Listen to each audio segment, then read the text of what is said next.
Chaque semaine, nous avons le plaisir de recevoir une personnalité politique qui nous inspire sur Internet et qui vient se prêter à l'exercice de nous parler de son rapport à la politique. Cette semaine, on a le plaisir de recevoir l'immense Alex Click.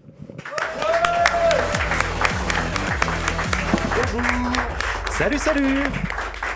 Immense par la taille, c'est ça? Le talent. Oh, c'est gentil. Comment tu vas, vieux? Eh ben ça va très très bien, je suis très content d'être ici. Bah, écoute, merci à toi d'avoir accepté de venir dans cette émission un peu particulière. Alex Click, comment est-ce qu'on te présente, comment est-ce on te résume? Tu es streamer sur Twitch, tu es spécialisé notamment, on te connaît notamment pour le GTA RP, qui est un jeu de rôle dans l'univers du jeu GTA. C'est ça, c'est du théâtre d'improvisation. Ouais, c'est ça, du théâtre d'impro. Et voilà, qu'est-ce qu'on peut dire d'autre? T'as d'autres activités autour de ça? Tu travailles quelque part d'autre ou... Non, je viens du monde de la communication en fait. J'ai fait des études en communication. Je me faisais foncièrement chier dans les sociétés où il fallait créer des trucs pour des gens, pour leur vendre des choses dont ils n'ont pas besoin. Donc en gros, j'ai fait quelques années dans des grosses boîtes de pub, etc., dans de l'événementiel. Et puis après X ou Y contrat où on m'a vendu du rêve qui n'existait pas, je me suis mis à faire des vidéos sur Internet. Ça a plu à des gens, ça a fait rire des gens, puis voilà, ça a augmenté petit à petit. Et puis à côté, moi, je suis investi de l'autre côté en tant que pompier volontaire, sapeur-pompier volontaire. Et puis après, je suis hyper investi avec mes enfants dans l'association des parents d'élèves, etc. Un couteau suisse qui touche à tout, et voilà. On va en parler de ça, parce que tu as plusieurs, du coup, voilà, tu parles d'investissement, d'engagement, on va en parler après. Avant ça, tu connais cette émission, la première question que j'ai envie de te poser, c'est « Et toi, Alex Click, la politique ?»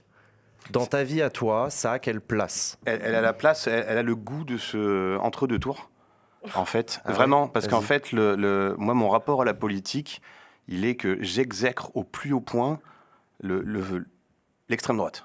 D'accord. Vraiment, quand j'étais petit, en fait, moi, j'ai une maman qui est socialiste, qui est vraiment de gauche. J'ai un père qui est repreneur d'entreprise. Lui, il est plus social-démocrate. Donc souvent, tu sais, les social-démocrates, on se fait un peu de leur gueule. Quelle différence tu fais entre le socialiste et le social-démocrate? Je vois, dans les socialistes, tu as cette période de gens qui croient en social avant tout. Le social passera avant l'économie, le social sera prime abord. Et mon papa, lui, qui est aussi chef d'entreprise, qui a travaillé toujours dans les milieux de la santé, du social, etc., dans des associations, a ce côté un peu plus, en fait, où lui, il va essayer de rapprocher les deux. D'accord, tu vois, ce côté où on a le social est hyper important, mais il ne faut pas oublier qu'on vit dans une économie capitaliste, etc., et d'essayer de trouver entre deux. Et en fait, moi, une grosse partie de ma famille, du côté de ma mère, vivent au fin fond de la campagne, et depuis que je suis petit, je les entends parler politique, et c'est extrême droite. Ils habitent loin de tout, tu vois, c'est de la peur, mais ils peuvent pas s'en empêcher. Et en fait, mon rapport avec la politique, c'est que mes premières engueulades, c'est des engueulades debout avec mes oncles, qui me disent tu vas fermer ta gueule, tu te rends pas compte de ce que tu racontes, tu connais rien, etc. Je dis, mais on peut pas parler des gens comme ça. Tu peux pas évoquer les gens, les Français comme ça. Oui, mais eux, c'est pas des Français. Mais qu'est-ce que tu racontes? Et tu vois, mon rapport est affreux, parce que quand je vois aujourd'hui où on en est au niveau de la politique, moi, je l'ai vécu depuis que je suis petit, avec une mère qui a essayé de m'expliquer, de me dire, tu vois, le social, c'est le plus important. L'argent, c'est pas le centre de la vie. C'est l'humain, c'est les gens, etc. Et à côté, d'entendre des discours comme ça où t'es perdu. Donc moi, j'ai commencé le côté politique comme ça, petit, quoi. D'accord, ok. Et donc, du coup, aujourd'hui, tu as suivi cette campagne présidentielle, par exemple? Oui.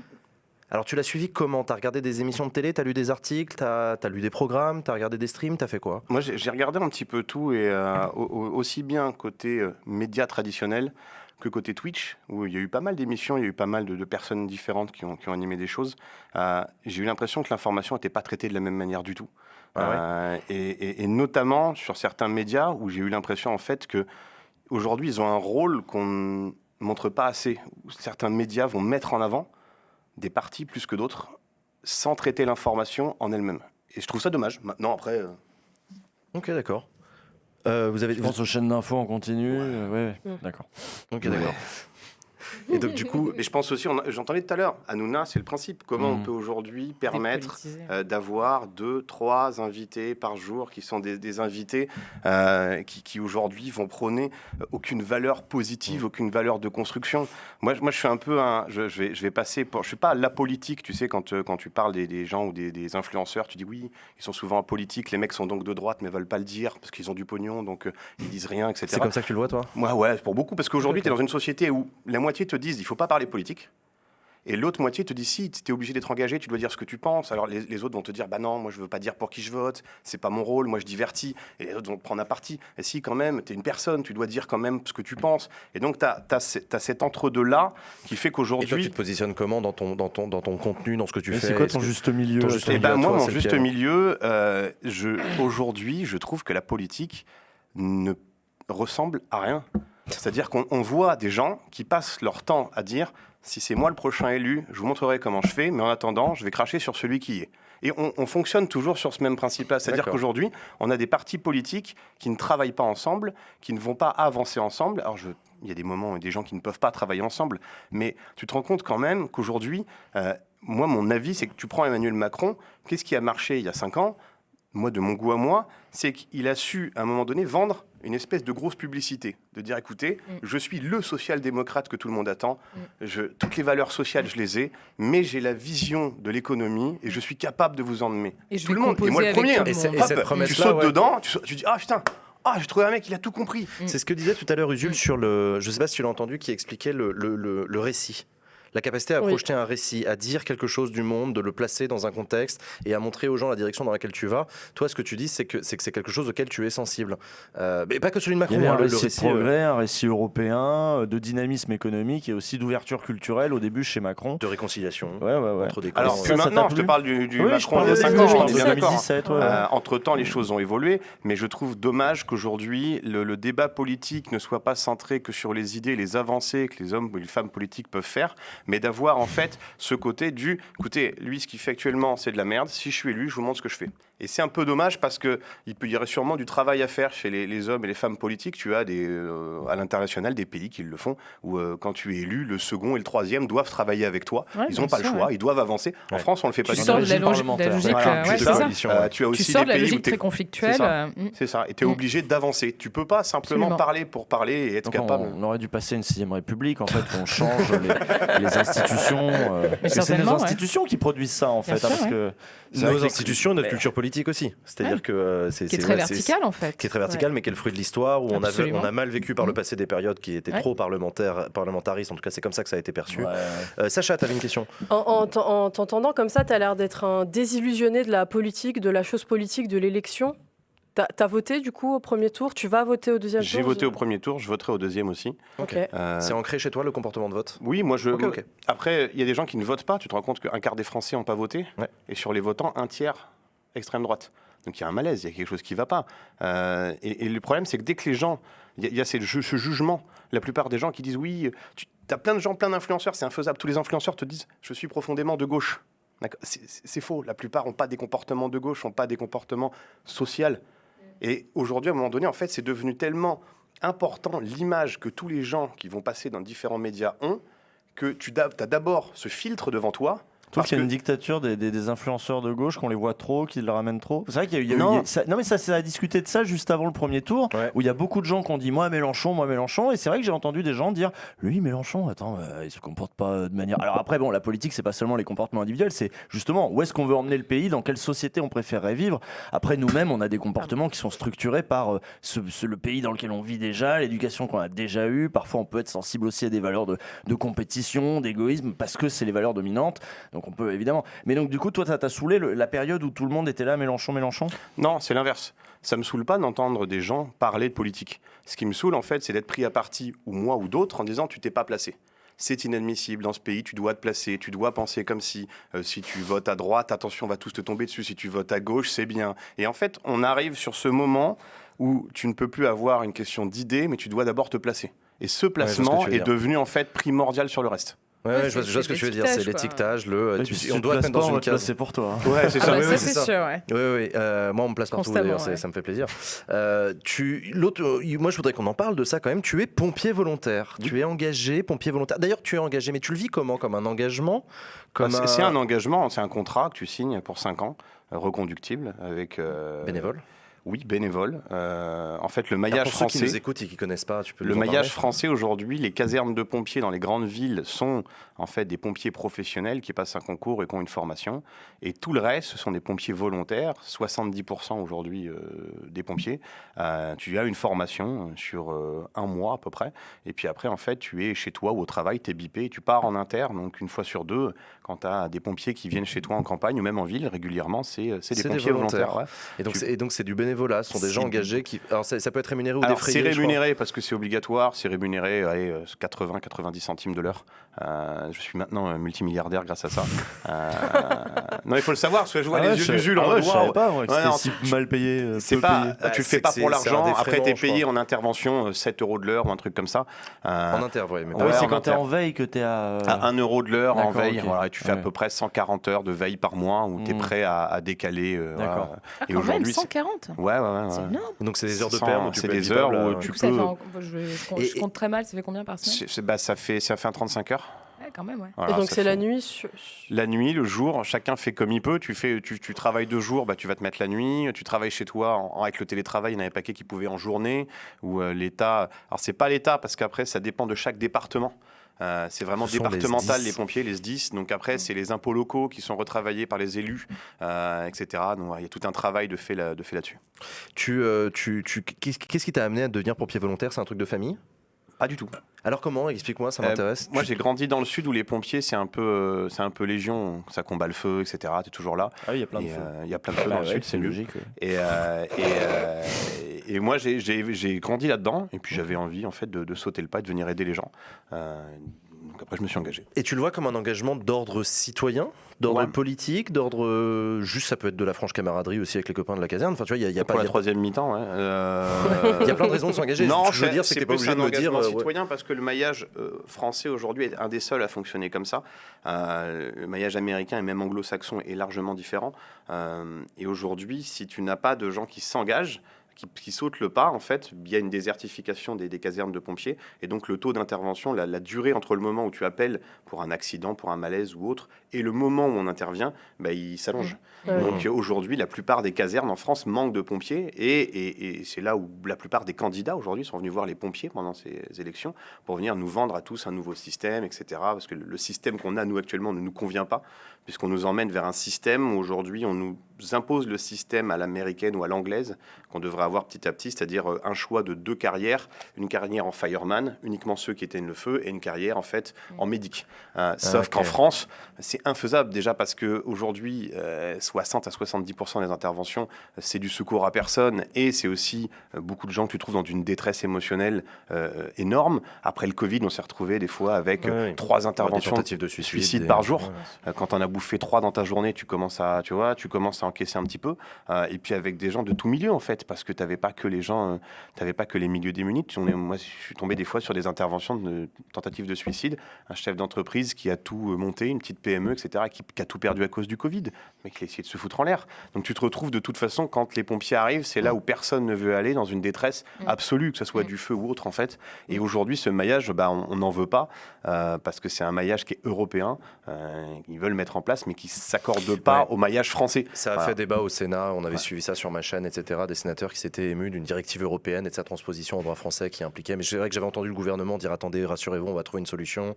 Et les candidats aussi ont essayé d'intervenir. Mais en tout cas, c'est un débat en interne effectivement qui est assez intéressant. C'était pour ça qu'ils faisaient une manif, les pompiers, il y a 2 ans ou 3 ans. Ça dépend lesquels. Parce que les sapeurs-pompiers professionnels. C'était fait la gueule par les CRS. Tu te rappelles cette C'était les pros. C'était les pros. En fait, il y a après en interne. Je connais rien aux histoires. En interne, en fait, il y a les pros et les volontaires.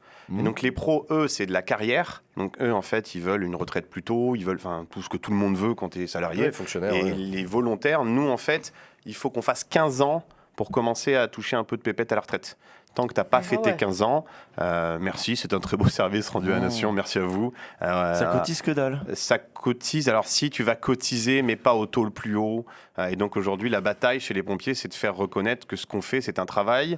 Sauf que quand on a dit, ce qu'on fait, c'est un travail, ils ont dit très bien, c'est un travail. Ok, et de ce fait-là, vous ne pouvez plus faire votre emploi et pompier à l'affilée. Sinon, ça fait trop d'heures. Donc, il n'y avait plus personne. Donc, ils ont dû revenir en arrière. Et donc, c'est un gros débat parce qu'aujourd'hui, tu fais appel à beaucoup de volontaires. C'est énorme, en fait. Ça fait combien de temps, du coup ? Alors, moi, ça fait 3 ans. Ok. 3 ans que je me suis engagé. Oui. Et en 3 ans, est-ce que, parce que du coup, de ce que j'entends, du coup, tu es passé à travers avec la crise aussi, tu as connu la crise. Est-ce que tu as remarqué que la situation des Françaises et des Français au quotidien se dégradait? De ton poste de pompier, est-ce que tu as vu des situations de détresse nouvelles ou... Alors, quand j'ai commencé, on faisait beaucoup d'accidents de voiture. Ok. Oui, il y en avait moins pendant le Covid. Après, mais pendant le Covid, on a eu beaucoup de situations, des gens dans des détresses absolues, du secours pour des femmes battues, des enfants battus. Pendant le Covid, on a bouffé quand même pas mal de merde, des réas. Et là, en fait, tu arrives sur des moments où t'es pas fait pour faire que de la réa, en fait. Quand tu t'enchaînes les personnes en arrêt cardiaque, on a beau te préparer, t'es pas prêt parce que t'enchaînes des gens, en plus, le Covid a fait que c'est une roulette, quoi. Tiens, il a 10 ans, tiens, il a 17 ans, tiens, 77. Et donc, ça a été... Moi, on a l'impression, en fait, qu'on fait de plus en plus de bobologie chez les pompiers parce qu'il s'est plus pris en compte ailleurs, c'est plus pris en compte à l'hôpital, c'est plus pris en compte. Donc, il faut trouver une solution pour le soin. Et pour le soin, on déclenche les pompiers pour tout et rien. Et pour nous, c'est hyper dur parce qu'en fait, quand tu pars, nous, on part dans la précipitation. Il y a une part de danger. Tu roules plus vite parce que tu pars pour normalement quelque chose qui est une urgence vitale. Et tu arrives, il n'y a pas d'urgence vitale. On a menti aux pompiers, etc. Et alors, nous, on nous demande derrière de dire ça serait bien de faire un rapport sur les gens. Chez les pompiers, à 99,9%. Non. Attendez. Et toi, de ton constat donc, de la proximité que tu as avec la population au quotidien, j'imagine que tu dois regarder d'un œil assez méfiant les personnalités politiques ou les responsables politiques. Moi, j'ai l'impression qu'il y a quand même un gros décalage entre ce qu'ils disent, ce qu'ils imaginent et la réalité du terrain. Est-ce que toi, tu sens ce décalage-là ? Il y a un décalage, entre le discours politique et ce que tu vois sur le terrain. Comme pour tout métier, en fait, on vit pas forcément ce que vit notre boulanger ou ce que vit notre boucher, les horaires de travail, la pénibilité. C'est comme quand j'entends peu importe le personnage politique, peu importe du parti où il est, quand on entend des gens parler de pénibilité du travail, c'est pas des gens qui ont une grosse pénibilité. Donc c'est hyper difficile de les entendre quand eux-mêmes ne vont pas sur le terrain ou ne vivent pas ça. Et de toute façon, tu les enverrais sur le terrain, ils ne le vivraient pas. Tu peux pas mettre un homme politique dans une ambulance avec quelqu'un qui hurle ou un accidenté qui a perdu un bras. C'est hyper compliqué. Je le disais tout à l'heure aussi, tu es spécialisé dans le RP sur GTA, qui est une manière de jouer aux jeux vidéo un peu particulière. Tu as parlé de théâtre d'impro, mais c'est très social aussi, le RP, cette manière de jouer. Est-ce qu'il y a de la politique dans le RP sur GTA ? On a de la politique, nous, sur notre serveur. Sur notre serveur, c'est 750 joueurs qui ne jouent pas en temps réel. C'est 300, à peu près, un peu moins de 300 qui jouent en même temps. Et on a de la politique, puisqu'on a mis en place, en fait, deux comtés. On a l'État complet, qui est l'État de Los Santos, qui a un gouverneur où les gens votent pour lui toutes les 6 semaines. Et on a mis un maire du Sud et un maire du Nord. Donc chacun gère son shérif. Voilà. Chacun gère son shérif, sa police, son hôpital, les budgets alloués au public. Et voilà. Et donc toutes les 6 semaines, les gens votent en décalé. Donc les gens se présentent et tout. Il y a des débats politiques, des débats d'idées, etc. Et à la fin, ce sont uniquement les joueurs qui votent et qui élisent en fait les responsables politiques. Et ça donne une expérience du débat politique, tout ça en vocal sur Discord. C'est hyper intéressant. Enfin, alors, tu vois des. Est-ce qu'il ne faut pas modérer quelque part ? Est-ce que c'est pas le lieu de. Non, parce que en fait, ce qui est très drôle, c'est qu'ils reproduisent exactement ce qu'ils voient en vrai. Ouais, donc justement. Il pourrait très bien, on pourrait avoir des gens qui justement se disent c'est un jeu, je peux y aller quoi, go, je peux faire gourou de secte, je peux renverser, je peux faire une dictature. Non. Reprennent exactement. En fait, tu te rends compte que tu retrouves les mêmes types de partis politiques qui existent aujourd'hui en France et les gens les reprennent, les appliquent, se prennent la gueule de la même façon. Les mêmes codes. Et à chaque fois, là, on a le gouverneur qui va arriver et t'entends 700 joueurs dire « De toute façon, on va voter pour un gouverneur, il ne sert à rien. Quoi. Enfin, il va encore nous vendre de la merde. On sait pas, ça sera du pareil eux-mêmes. » Voilà, c'est un peu bizarre, on dirait là. Et en fait, tu te retrouves sur le comportement, même dans un jeu vidéo, les gens ne vont pas plus loin. Alors qu'il pourrait très bien, il pourrait se lâcher totalement quoi. Mais il y a des vrais pouvoirs du coup le gouverneur. Il dirige la police, il dirige des trucs. Alors il change. Non, c'est les maires qui doivent. Les maires dirigent la police. Le gouverneur donne la politique sécuritaire, économique, sociale, les payes et les lois. Ah quand même. En fait, nous, en tant qu'admin, on laisse les cartes. On a simplement dit, voilà, le règlement dit tout ce qui est illégal en vrai. vous ne le faites pas. On ne veut pas de racisme, on ne veut pas tout ça, ça c'est non. Donc par exemple, on nous a déjà proposé un parti politique d'extrême droite. J'ai dit c'est non, je n'en veux pas. Voilà, la personne a pris un ban, voilà, on nous fout la paix. Et on passe à autre chose. C'est ce que je te disais, quand je te disais, est-ce qu'il a fallu modérer quand même? Vous avez mis ça comme limite, quoi. On a mis une limite parce qu'à un moment donné, on n'est pas là, même si c'est un jeu vidéo, on est là pour avoir un minimum de respect. Et à partir de là, on les a laissés faire. Par contre, ils peuvent tout changer. Le gouverneur demain veut tout changer les lois en dictature. Il le fait. Personne ne le fait jamais.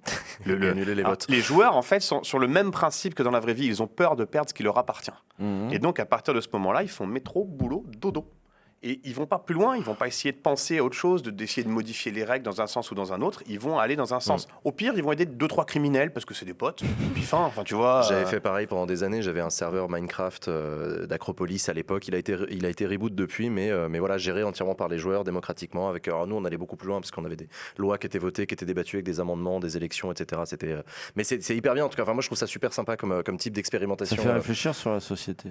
C'était exactement là où je voulais en venir. Merci Usul. On va enchaîner les amis avec le